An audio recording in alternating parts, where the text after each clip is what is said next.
Welcome to Fandom Shmandom, the fandom podcast that covers everything you love and more. I'm Sierra Obermark. And I'm Aurelia Leap, covering for Sam Williams this season, so you get a lot more of me. Yay! We haven't fired Sam. Sam's still around, I should say. He is. Don't you fret, Yes, dear listeners. He'll be back. Today's episode, we will ferociously verbalizing about Heartstopper. That's right. We are starting up this new season discussing the Heartstopper comic, the TV show, and getting you prepped for the movie, which is going to round out this world. And the reason we are starting this now is the webcomics have already ended. So the story is finished. The final graphic novel releases on the 2nd of July. So that is coming very soon. And then the movie follows 2 weeks later on the 17th of July. So it's all very timely. It's all happening right now. So join us. We'll be covering the origin story of the graphic novels today, and we're covering the TV show in the upcoming episodes. This is your official spoiler warning. The webcomics and graphic novels and the TV show are all fair game. Obviously, no movie spoilers yet, as it is not out. We did not get special dispensation to watch it ahead of time. We asked, they said no, just kidding. It would be really cool if we were cool enough to see it early, but not yet. Help us do that.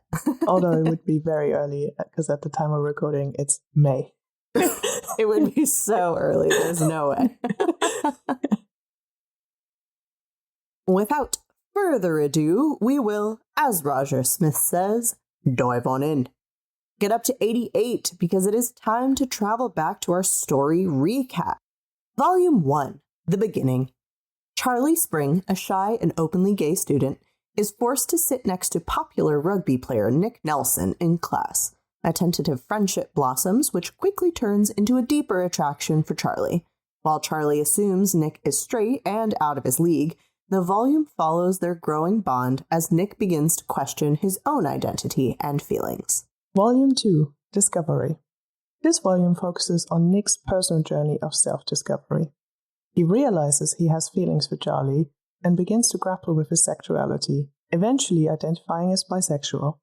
The story explores the complexities of coming out, the challenges of navigating a secret relationship in a school environment, and the sweet, vulnerable moments as Nick and Charlie officially become a couple. Volume 3, The Paris Trip.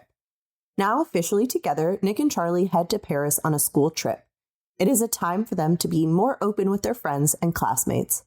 While the trip provides a romantic backdrop for their relationship to grow, it also introduces more depth regarding their private struggles and the pressure of balancing their public and private lives. The supporting cast, including Tal, Elle, Tara, and Darcy, also face significant developments in their own relationships. Volume 4, Love and Recovery. The series takes a more serious turn as the relationship between Nick and Charlie deepens. They both reach the point of saying, "I love you," but the story pivots to focus on Charlie's mental health. As his struggle with an eating disorder, anxiety and depression intensifies, Nick learns how to support him while acknowledging the limitations of what he can do, emphasizing the necessity of professional care. Volume 5, Looking Ahead. The focus shifts toward the future.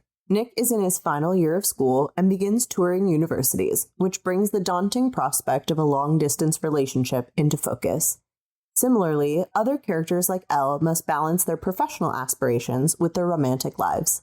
The volume highlights the couple's increasing emotional maturity as they navigate the challenges of transitioning from school to adulthood while maintaining their bond. Volume 6, The End. The final chapter closes out the story as Nick and all his friends finish school and shows Charlie's story as a head boy. Nick is dealing with a separation anxiety due to his desire to attend university farther away and feels like he needs to be the perfect boyfriend. Around them, more and more people are mentioning splitting up as they move to university, so Nick and Charlie start feeling the pressure of what life after school means for them. But as everyone keeps telling them, they're Nick and Charlie. And now it's time for a reality check. How did this story get off the ground? We already mentioned this started as a webcomic, and actually it starts even sooner. Before Heartstopper existed, Alice Oseman published their debut novel, Solitaire, in 2014. So a long time ago at this point. And they were 17 when they wrote it and 19 when it got published. So they were very young. That's crazy. That's so young. Yeah. Story focused on a girl named Tori Spring, which should sound familiar for anyone who's seen Heartstopper. And Charlie Spring was introduced as her younger brother, and Nick Nelson was Charlie's boyfriend. Even though they were secondary characters, Oseman became fascinated by their story. They realized they wanted to tell the story of how they actually met and fell in love, as their relationship was already established in the novel. So Oseman decided that the best medium for Nick and Charlie's story was a visual one. In September 2016, so almost 10 years ago now, they began self-publishing Heartstopper as a free webcomic on platforms like Tumblr, Tapas, and Webtoon, which I haven't heard of Webtoon before Heartstopper. And it's a great resource. Like now I'm like, ooh, webcomics exist. Such a cool format. It's like so nice. Yes. Just like stuff like that exists, that you can just consume stories that people are passionate telling. And even like drawing, because that's more than just writing a story. There's already a lot of effort. Mm-hmm. Yeah, it's pretty amazing, the stories that end up getting put up on Webtoon. Another one in particular that became very, very popular on Webtoon and then also became graphic novels, Lore Olympus. And that is absolutely beautiful, this story of Persephone and Hades. Oh. And just this very redone kind of modern telling of these ancient characters, and the art specifically is gorgeous for that webtoon. And so it's really nice to see authors and artists have their chops praised by having them turned into an actual tangible object that people can go and buy. It's very, I think it's a wonderful way to get new stories out there. Yeah, especially since, I mean, I didn't know about this existing before seeking out Heartstopper. So, and I would say I probably, I have now read it all on a webtoon, but there's audiences that would just never seek out that type of medium, and that doesn't mean they wouldn't enjoy the story. So like, it's quite cool that something like that made it off into a more like common medium, so people could actually find it in a bookstore, for example. Mm-hmm. Which, speaking of which, what was the fan reaction to this webcomic? The series quickly gained a massive dedicated following due to its earnest portrayal of LGBTQ plus identity, mental health, and wholesome storytelling. I think that is a surprise, because the queer community always seeks out more queer topics, because it often isn't as represented in the popular media. And especially around the time when this was published in 2016, that would have still been more of a case than it probably is now, I would say. Yeah, definitely. I would agree with that. It's also interesting that this series, having started releasing as a webcomic, meant that fan reaction it's almost instantaneous. Mm-hmm. So you have the comments on the bottom of each individual installment of the story. And you also have reactions online, reviews that will come out very immediately and in the middle of the story as well. Yeah. Which is quite a different take to most other media, where you have a completed finished product that then is reviewed. This is a minute by minute update on what the fans think about what you've put out. A bit like fan fiction. Right. Very much so.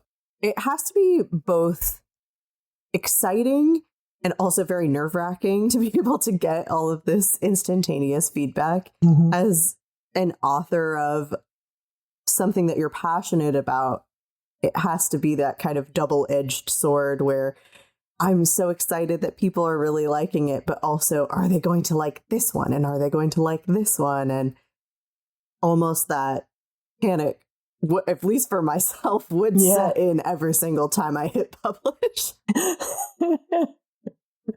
This is why I could never do it. Do not be on the lookout for a webtoon by Sierra. It's never going to happen. I mean, webtoons have different lengths, but for Heartstopper specifically, they're not super long as per the release. So there's a few panels, really. You are really only getting snippets. I think whenever they were releasing, it was on a weekly basis. I think it was usually on a Saturday. There would be, this is the next one. So you'd get a little bit more for the story, and then you'd have to wait for a week. They'd be like, what happens? Oh, I have to wait. Yeah. A tiny dopamine hit. Yes. Which takes us to 2018, when Oseman launched a Kickstarter campaign to self-publish a limited print run of Volume 1. And it met its funding goal in less than 2 hours. And that says it all, I think. I would agree. So how were we as fans personally introduced to Heartstopper? I personally read it for a book club. We actually picked it as part of one of the months. We picked both Volume 1 of Heartstopper and also Princess and the Grilled Cheese Sandwich, which is another fun graphic novel. So we picked both of those in a month and were able to read them. And it was very cool because it really prompted a lot of people to continue reading the Heartstopper volumes that were already out. I can't exactly remember, but I believe there was four of them at the time. Maybe the fifth one was also out. But it was very cool to change medium from a novel to a graphic novel, which we did every once in a while. It's actually fun that the person who got me into the book club was actually the same person who got me into webtoons as well. That is a cool coincidence. Yeah. Yeah, so she introduced me to webtoons when we met and started chatting about books, and then from there dragged me into the book club, and the rest is history, I suppose. Sounds like a cool person. Yes, indeed. For me, it started with seeking out queer authors after I had come out, and I was just looking for more books where people like me were represented. And I found Alice's first book, so Solitaire. As we've already mentioned at the top, that's really when it all started for Alice. And I then read the graphic novels before the Netflix show came out, so it had already been announced that there was going to be a Netflix adaptation. And I was like, oh, okay. Didn't realize there was comics about this. And I hadn't really consumed like graphic novels like that before. But I wanted to read the story before I see the show, because I was like, once I see the show, I will like have all the actors in my head, because that always happens, and you sort of just now see the actors in place of the characters. So I was like, let's see it once at least before I have the show in my head. So that's really how it started for me. I would also shout out to all of Alice's other books, and in particular, I want to shout out Loveless, which has a feature in the show. It's in the background because it's a book about someone figuring out that they're aroace. And I'm aroace, which is aromantic and asexual. So it's often a book I've gifted to other people, but it's usually my book of like, read this, you'll understand me better because this is someone figuring that out, and that is me. So it's quite handy for me to have this book that explains what it means to be aromantic and asexual. And it's just a good book. I love it. Yes. So convenient to just go, here, this is me. Here's a published author who's put this into much better words than I could ever do. So here you go.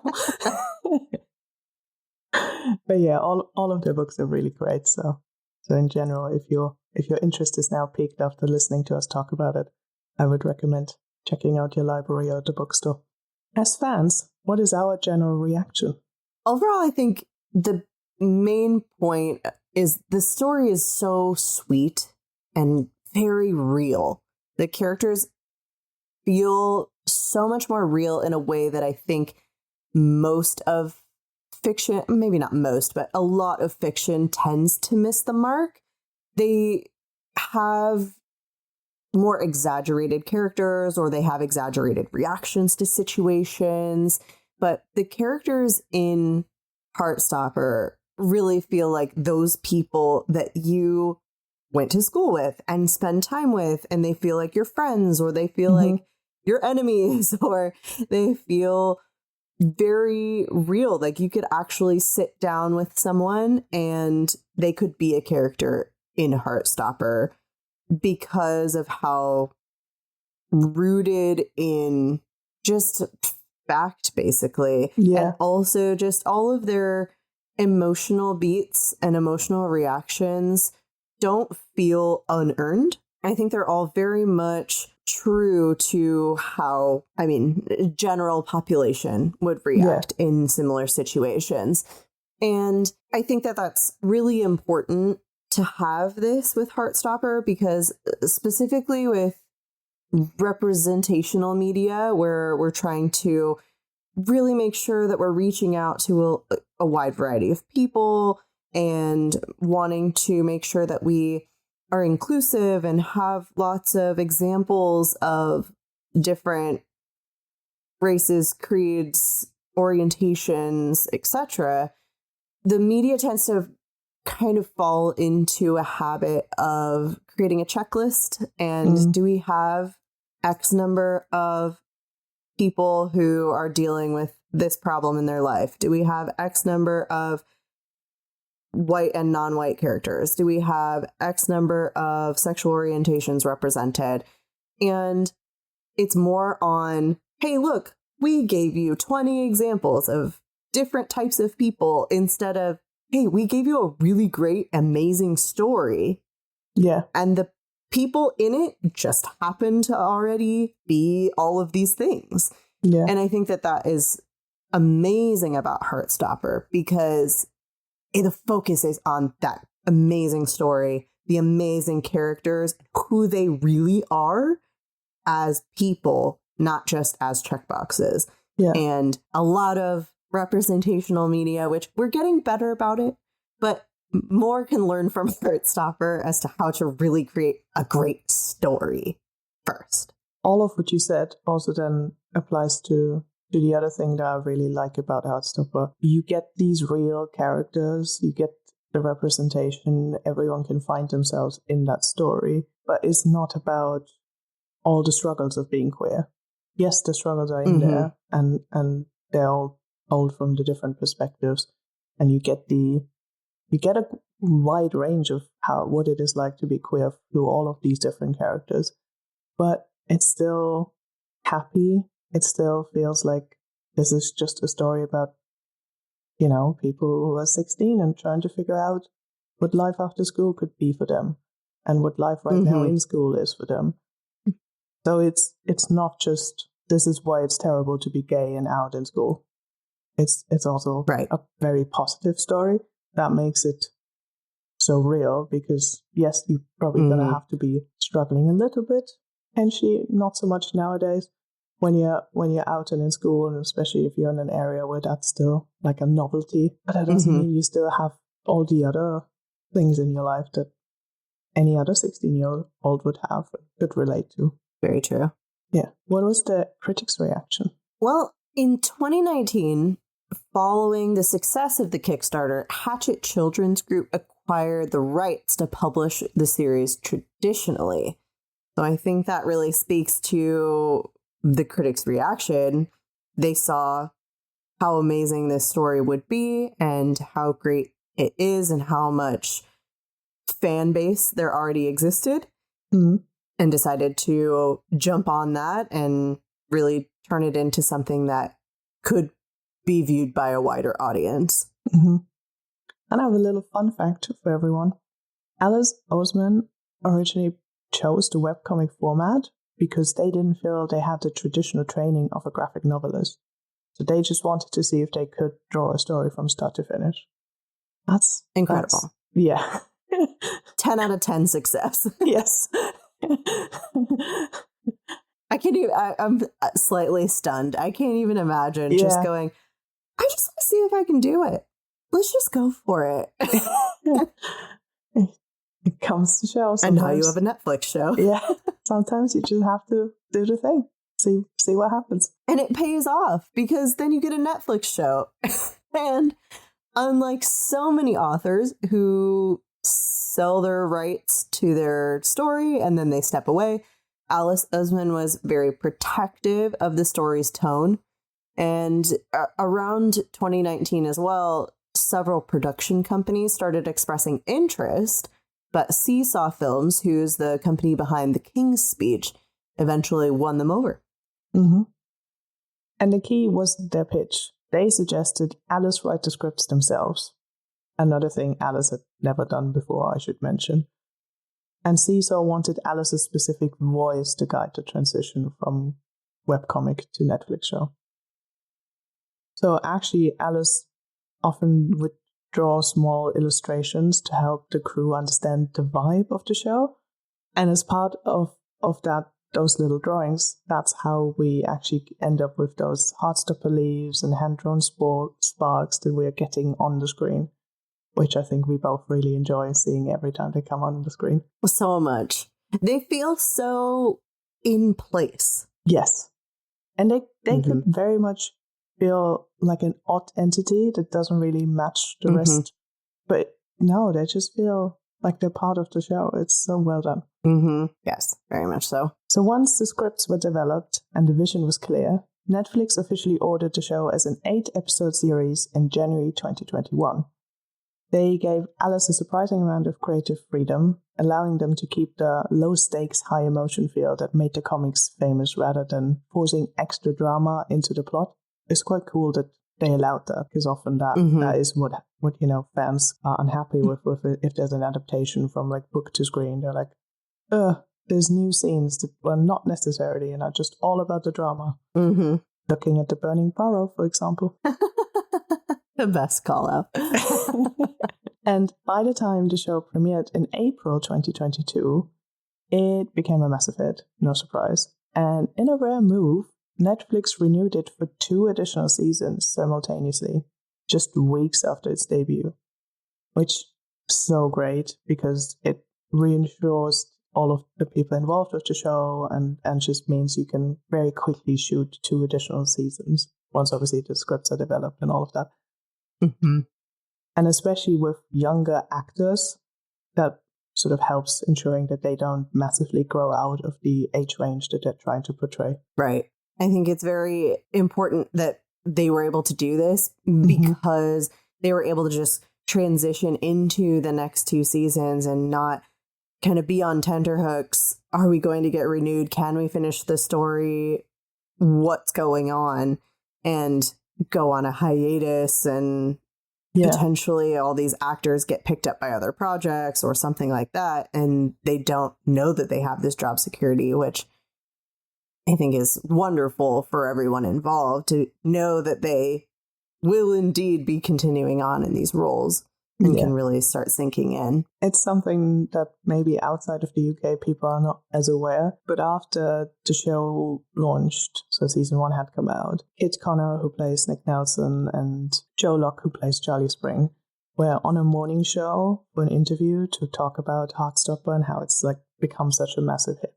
And they were in like an early slot on the morning show because they then had to leave to go sit one of their A-levels exam. They're like, we have to leave now to actually take the school exam, which is sort of iconic almost. Of like, yeah. Right. You are literally We're so real. We're so real. We're actually taking the exams that we're talking about in the show where we're taking exams. Remember that part? Yeah. It's so cool also for young actors to just have that reassurance that, hey, this show was working and you get to finish the story. The leaves are blowing in a very specific direction today. Let's follow them to discuss what we noticed on this read-through. One of the things is we were able to identify 4 really specific themes that appear throughout the comic. The first being identity. And to elaborate, you don't owe anyone a label before you're ready. It's a huge thing throughout the comic. You can identify however you want to be. You can have your own personal identity, and it can be personal. And you don't need to share it with anybody. You don't owe it to anybody to give them that piece of yourself if you don't feel comfortable with it. And it's okay to continue to figure that out for yourself before you tell anybody about it. Yeah. And also sometimes that goes with anything. People don't even want to associate a label because they don't feel that label describes them correctly. So, and the second core theme surrounding friendship. A chosen family is just as important as a romantic partner. That's a very common trope in queer media, and I think very associated with queer stories in particular, that found family is like almost a subgenre of that sort of media. So not really a surprise, but always nice to have that reminder that family, your blood relation family doesn't mean everything. You can build your own family of your own support network. Mm-hmm. And I think also there's a really great variety of examples where they either have a completely chosen family or it's a blend of their traditional family and chosen family. And I feel that each of the characters has kind of a different level of support behind them, either from their friends or from their parents and siblings and whatnot. And it's nice to see the variety there and not all one or all the other. And the third theme being courage, and specifically the courage to be vulnerable, because it is the bravest thing that you can do. Asking for help and sharing the most vulnerable parts of you is an incredibly difficult thing to do. And being able to just brave your way through it and trust someone enough to speak about it is a really impressive thing. Yeah, we can all learn from that, I think, because that is something we can always be reminded of and try and be better at, because it doesn't just apply to being, open about what you may be feeling around your sexuality, or something like as serious as we get in this story with an eating disorder.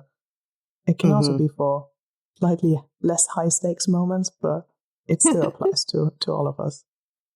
Allowing yourself to be that vulnerable with someone, I think, almost always pays off, because you'll probably deepen that relationship with that person, probably actually get help that you might need, or at least someone else who can understand where you're coming from. So yes, message to all of us: don't forget to do this. It is just so important. And finally, kindness, which should be on the receiving end of that courage. Empathy is a superpower in a world that can be harsh, which is so true. The world can be a very terrible place sometimes, and it can be difficult to live in it. But having the kindness to reach out to your fellow humans and to be there for each other and to just share kindness with the world, I think everybody can use a little bit more.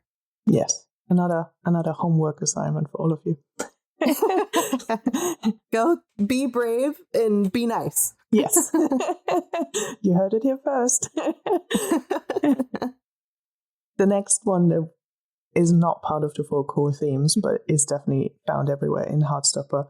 There's no surprise, is the importance of queer joy. Because for a long time, LGBTQ plus media focuses heavily on tragedy, rejection, and trauma. And Heartstopper so isn't. It flips the script entirely. It doesn't ignore those difficulties. We've already mentioned quite a few, but in particular of coming out. But its primary focus is happiness, support, and healthy romance, which is so important, that we actually see what it means to be in a healthy relationship. And it just teaches you as a reader that queer stories can have that happily ever after too. Healthy relationships are a skill, everyone. It's not an innate thing, and it's something that should be worked at. And I think that this series really serves as a blueprint for what a healthy relationship can look like.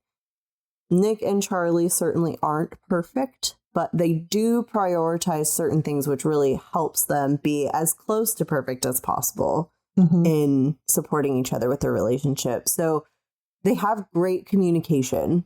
They talk through their insecurities rather than letting them fester. And we see them learn this.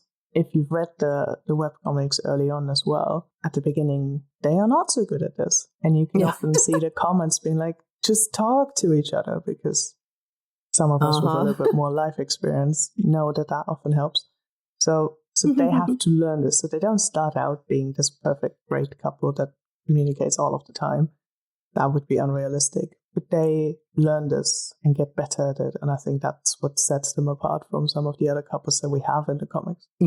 Definitely. It is always funny getting to the end of a little section and then seeing all the comments just being, just talk, just use your words.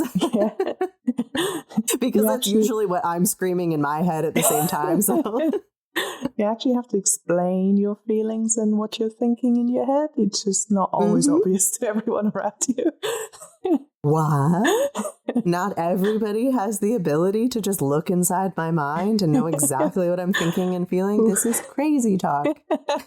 Another thing we can all be reminded of to do more. Yes. They also have a very high priority on consent and boundaries, whether it's physical touch or emotional sharing, that communication that we were just talking about. The characters are consistently checking in with each other, making sure they're in the same place, making sure that they're not crossing any lines with each other or overstepping what's needed in the moment. It's another thing that they're learning. But this is one thing that they do very, very well from the beginning. I think especially the consent part.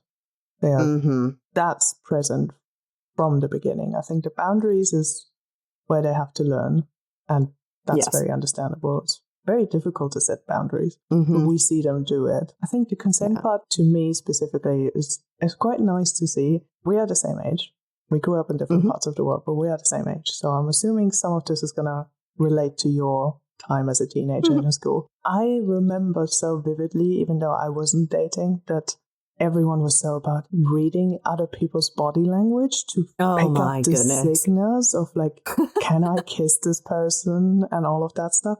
Was that the same for you? Yes, it was. And not only that, but it was also on the other side as well, where it was scary to talk about those things. So people are always going, oh, well, I tried to give them the signal and let them know. And why didn't they pick up on the fact that I wanted them to kiss me? And now looking back on it, it's so silly. It's so teenage, but it's so silly because how much easier would everybody's lives be if we just went, hey, can I kiss you? And then the answer is yes or no. And then there's no. You just know after that. You would know. I remember like overhearing or being part of conversations of like, but like I looked at the person's lips, so I was very clearly communicating. I was like, were you? I don't know. Clear communication is very difficult if you don't use words. But then the good thing is I mentioned this the other day to a colleague who's 10 years younger than me. So they are in like the early mid-20s. And I was like, oh, when we were teenagers, this was like a thing. And they just looked at me like, are you crazy? I was like, oh, is that like not a thing anymore? She's like, no, like we just like consent is just normal now, or much more normal, I guess. Probably not 100% perfect, but like I was like, oh, good, amazing. I'm glad that we've moved on from that terribleness that was the thing when we were teenagers. Learn from our struggles. Yeah, well done. What a wild time. We all were like CIA like profilers. It's like, what did we pick up in the body language? Oh, no. Did they look down and to the left? What does that mean again? The last thing that Nick and Charlie really work on and are very good at by the end to make their relationship so healthy is just their mutual support. They are very good by the end of understanding when it is time to step back and not be the savior for each other. It is something that they both struggle with over the course of the story. Charlie specifically with Nick's coming out, he kind of wants to protect him and be his savior and control everything that's going on and make sure that he's not affected by outside forces. And then Nick with Charlie's eating disorder and mental health struggles, really, both of them really have to come to an understanding that they can't be the everything for the other one. And it's more about standing next to them and while they're finding their own strength and just being there for them in whatever way is needed and helpful in that time. I think add this to the growing list of things we can all still learn from nowadays as adults as well. You're so tempted when someone struggles to be like, I want to fix this, especially if it's someone you love. But you can't, especially not with mental health topics, all of these things. You can only just be there and give that reassurance of, if you mess up because, a mental health journey through like potentially like depression or anxiety or all of that stuff is not like any journey. It's not going to be straightforward. People are going to be messed up, and just give them that reassurance that you're there regardless. You're going to be someone that they can rely on, and that it's okay, that it's not just a straight line to everything's great again. So it's incredibly difficult, and it's also incredibly difficult for the person who wants to just be the support to not be dragged in or feel like they're not doing enough, or, even the burden of the emotions that you could potentially load onto yourself. You have to almost set your boundary of, I'm going to be there and supportive, but I also need to have that mental boundary of, I can't load all of those struggles into my own life, because then now I'm just going to be depressed. So it's not an easy skill, and we see them both struggle to get better at it. But I would say we probably all, to this day, would probably benefit from being reminded about this. And the last point we have here, mental health is a journey, not a plot point. As the series progresses, it tackles very heavy topics like eating disorders and anxiety. And unlike many stories, especially in this space, that fix a character through the power of love, Heartstopper emphasizes that love is a support system, but professional help, especially like through therapy and doctors, is necessary for recovery. You can't just love someone back to healthy. Doesn't work. If only it were that simple. Be easy. Relapses happen, and that's okay as well. And mental health struggles don't make you unlovable or a burden. Definitely. I also want to add on to this that it's a journey, not a quest, not an adventure. A quest is trying to accomplish a task. So it would be the healing would be the quest. And it's not that. And an adventure is just a trip without a destination in mind. But a journey is where the trip itself is more important than the destination. So going through everything and really seeking all of the understanding and the knowledge and being able to figure out what you need, because what you end up with at the end is not quite as important, because because you're going through a mental health journey does not mean that you're going to be quote, quote, normal at the end of it. There are varying degrees of what the end of that journey may look like.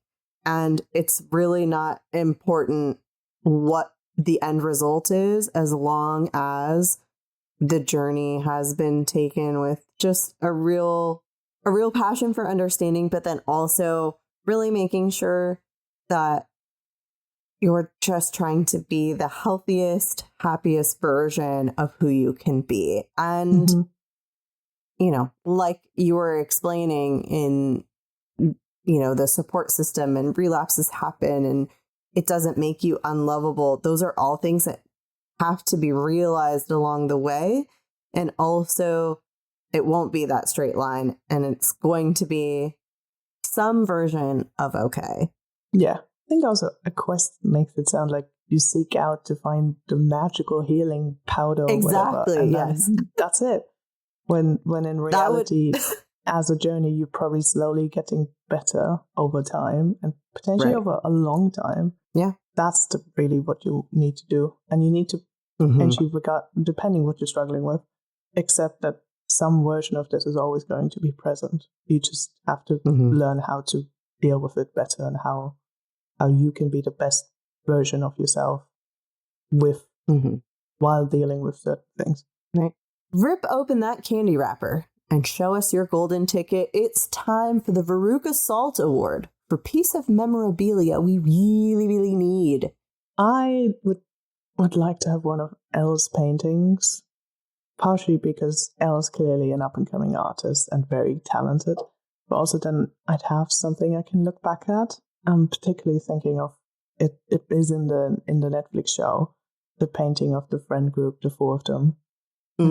So sweet. Yes. I'm going to put that up on my wall and be reminded of these nice, great characters.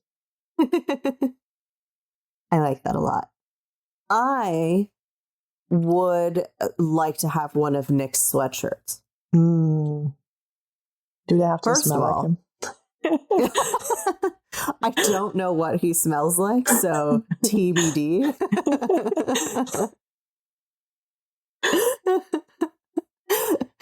But first of all, an easy thing to get away with, because Nick will just think Charlie has it. Charlie will think Nick has it, and then secretly I have it, and it's fine.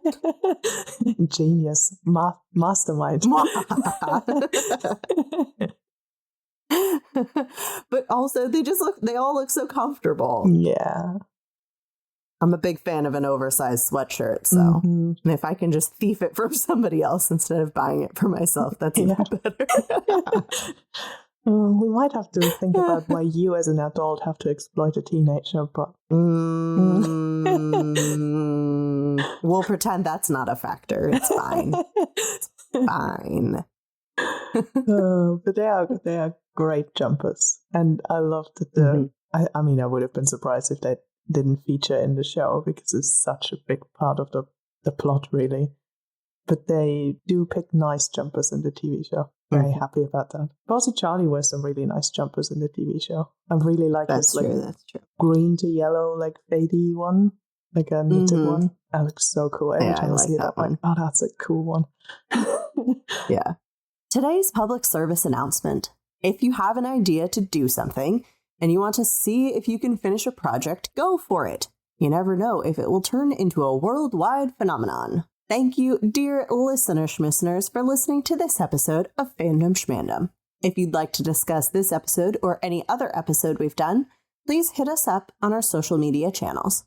You can find us on TikTok and Instagram at Fandom Shmandom Pod, or you can head on over to patreon.com/CW/Fandom Shmandom for more content and special abilities like listening to our dulcet tones earlier than the rest of the world. Dun, da, da, da. Please don't forget to rate and review us if you liked the episode. It really helps the algorithm place us in front of other like-minded schmisseners out there. And with that, we're out, y'all. Don't forget to tip your leaves and sparkles. And fare thee well. Fandom Shmandom was created by Sam Williams and Sierra Obermark. The show is produced and edited by Aurelia Lieb. The music is by Jeremiah Alves.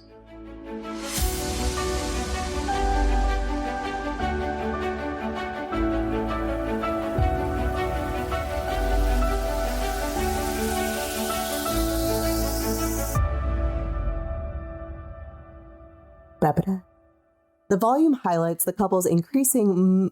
Oh my god. You almost made it all the way through.